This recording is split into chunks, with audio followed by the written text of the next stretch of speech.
জনগণের ভোটের মাধ্যমে ক্ষমতায় আসতে চায় মোশাররফ হোসেন। রিপোর্ট মেহেদী হাসান।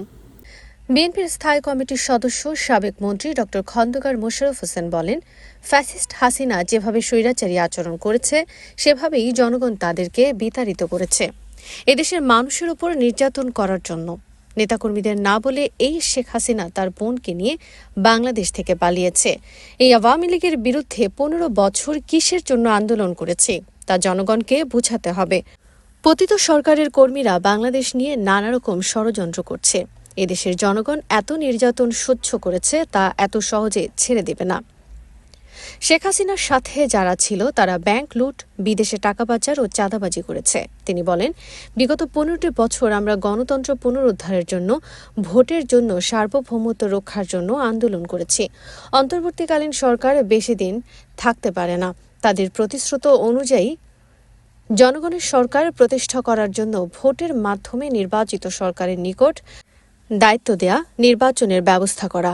দেশ অনির্দিষ্টকালের জন্য কারো শাসনে থাকতে পারে না। জনগণের ভোটের মাধ্যমে ক্ষমতায় আসতে চাই।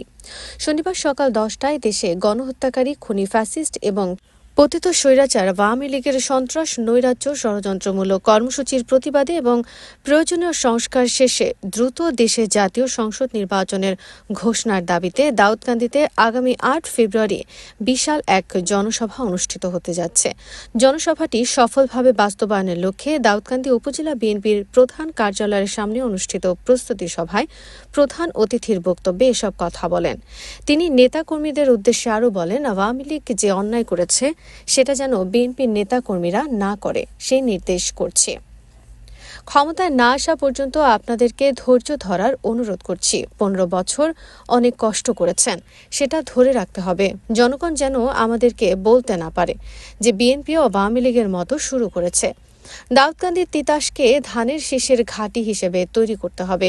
এটা আমার বা মারুফের ঘাঁটি নয়, সকলের ঘাঁটি হিসেবে মনে করতে হবে। চিকিৎসা নিয়ে দেশে আসার পর আপনাদের সাথে দেখা করতে পারিনি। আপনাদের দোয়ায় আল্লাহ তাআলা আমাকে নতুন করে জীবন দিয়েছে, সেজন্য আল্লাহ তাআলার নিকট কৃতজ্ঞতা জ্ঞাপন করছি।